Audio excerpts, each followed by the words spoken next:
Israel is blocking medical supplies to Gaza. The UN needs to do something other than make statements. Sabi said this a few days ago, and she is absolutely correct. My response at that time was to say that the UN and the ICC, International Criminal Court, have shown their true purpose, which is to make the first world countries feel less guilty for their continued war crimes and hypocrisy under the guise of law and justice. It's how they pat each other on the backs for being so-called peacekeepers. I have not been able to stop thinking about Sabi's statement and just how useless the United Nations has shown themselves to be, especially over the last month. The United Nations was created over 75 years ago in the wake of World War II and the Holocaust, and was sold to the global public as an international organization that hoped it would prevent another war like the one they had just lived through. You know the one: concentration camps, the extermination of millions of Jews, Nazis, Hitler.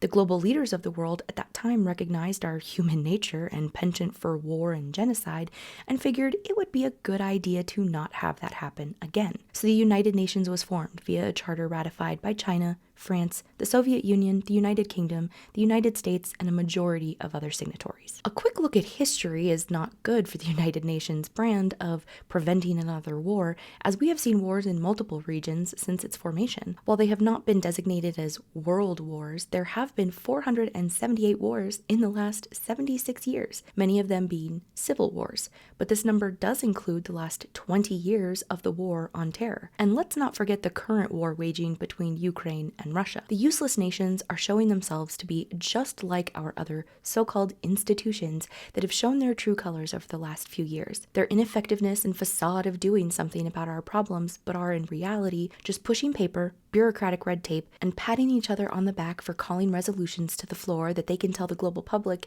hey, look, we tried. We're on record of trying. That's enough, right? In just a little over a month, Israel has bombed and invaded Gaza, killing over 17,700 people, with 48,780 wounded at the time of this recording. Based on Israeli reports, take those with a grain of salt, 5,000 of those killed were Hamas. Over 7,000 children and over 4,800 women have been killed, with 7,600 remaining unaccounted for. The Israeli death toll has been adjusted and reduced from 1,400 to around 1,100. By pure numbers, more than half of those killed by Israel are women and children. In a little over a month, approximately 11,800 women and children have been murdered.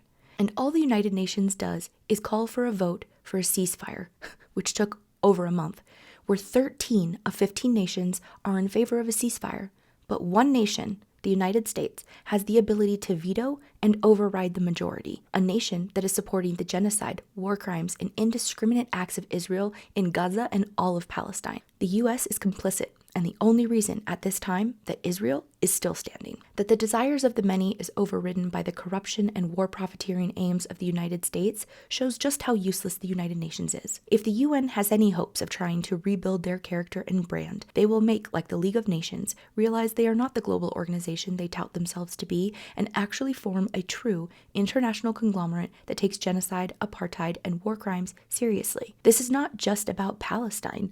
This is about all the nations, regions, and peoples around the world that are suffering because of colonialism, because of the war games that the first world nations play while the everyday civilians pay the ultimate price. But like so many other institutions have shown us over the last years, they will likely stay in their circle jerk, patting each other on the back for the bare minimum while innocents die. I guess it's not all that surprising though when you're built on a Rockefeller land site.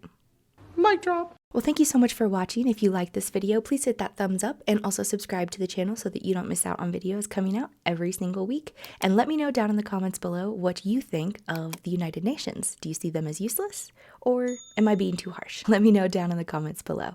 As always, stay safe, take care, and be kind to each other.